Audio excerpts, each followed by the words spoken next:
Hey guys, Allison here. Do you want to find your purpose in life? Do you feel like there's more to it, that you're not really fulfilled? And I think a lot of people feel that way.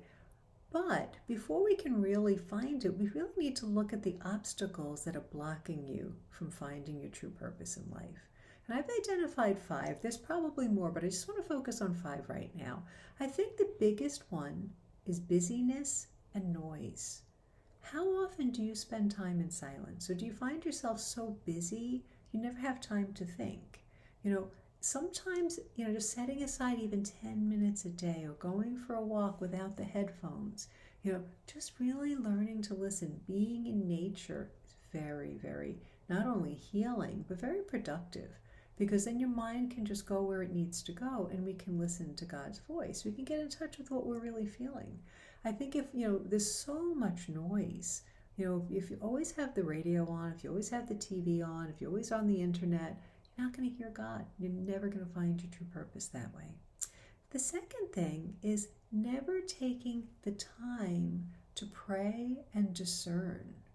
All right, we kind of always want to try to figure out what we want to do, but we don't stop and say, God, what is your plan for me? And I know that's scary for a lot of people, His will over my will. He knows you better than you know yourself. So taking some time, it may take a while, it may take a couple of years, but to start on a daily basis, praying, even just a few minutes, say, Lord, what is your will for me, not only today, but moving forward? What are you calling me to? And now the way you're going to start to experience that is in feelings. You're going to see yourself attracted to certain things and maybe repelled by others. And the more that you can kind of be in touch with that, God is going to work with that. So we need to kind of that quiet time and that prayerful discernment, asking God, all right, really asking Him, what do you want of me? What is going to make me the happiest? I think that's the scary question. What do you want of me is scary, but what is going to make me the happiest? Show me, and He will. But you need to tune in, and that takes prayer, quiet time, discernment, time in front of the Blessed Sacrament. Nothing better than that. That's really helpful. The other thing is, the third one, we don't always know who we really are. We're so busy trying to be like everybody else, especially when we're younger, or we're just trying to get by, but we never stop to think about, who am I? What are my particular gifts and talents? What's different about me? Once you can start to get to know who you really are, sometimes we have grandiose views. Hey, I want to go out and be a public speaker and doing this. And you say, what, I'm really a homebody. I really don't like travel. I don't like crowds. I don't like, So you can start to say, who am I? What are my particular gifts and talents that I know I'm in the zone?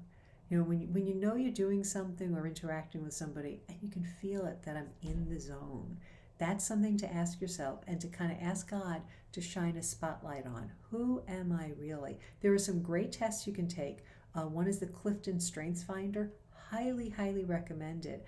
The Gallup Foundation put together this test where they identified 34 signature strengths. These are things that are inborn, that are who we are. And I took the test years ago. I encourage everybody to take it. I will include a link below this video.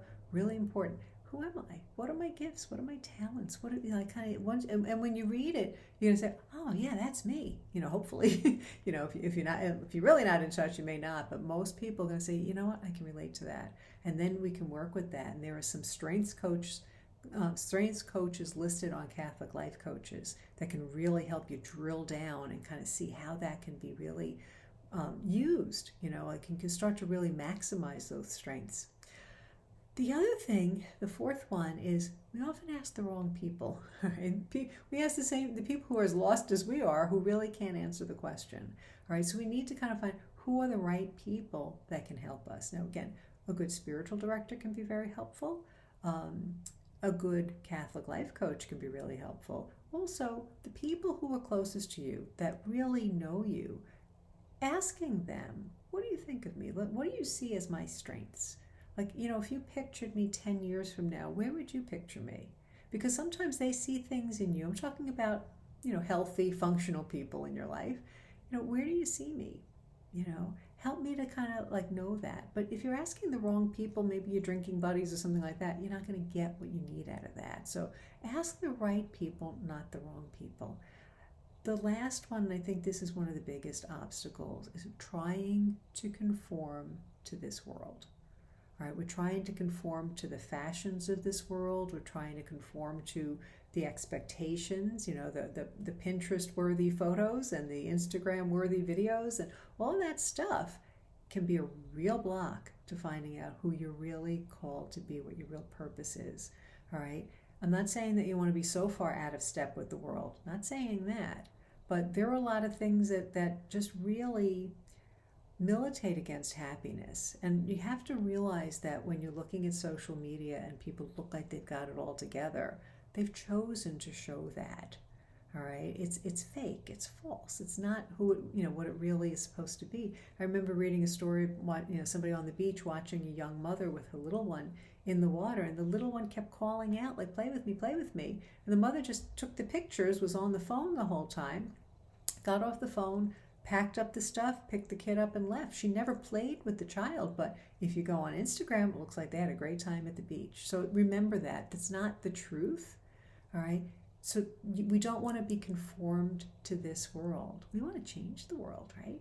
We want to be that person that shines, that can lead others to happiness, to Jesus, to leading, to becoming the best people that they're called to be. And they may be completely different than you. But when you're living in your zone and you know your purpose defines your success, right? Not social media, not the world. So those are the 5 things. Again, busyness and noise, never taking the time to really discern and pray and ask God, all right? Not knowing who you are, not getting in touch with what your strengths are. And again, you could take the Clifton Strengths Finder, highly recommend it. You're asking the wrong people, and you need to ask the right people for some input and some guidance, and you're trying to conform to the world. So keep all those in mind, and then if you want to dig deeper and really start to kind of say, hey, I want a better life. I want to be who I'm supposed to be. I want to be on fire. I mean, we all do certain things where you're like, oh, it's a drudge. I hate doing this. And then there's something else you do, like, I feel enlivened. I feel really, really great. Right? That's when you know you're in the zone. And that's where working with a Catholic life coach can be so powerful. You may want to start out with one of our strengths coaches, but take a look in there, see who you relate to, because we've got some great people there, and it can change your life for the better. Hope you find that helpful, and God bless you.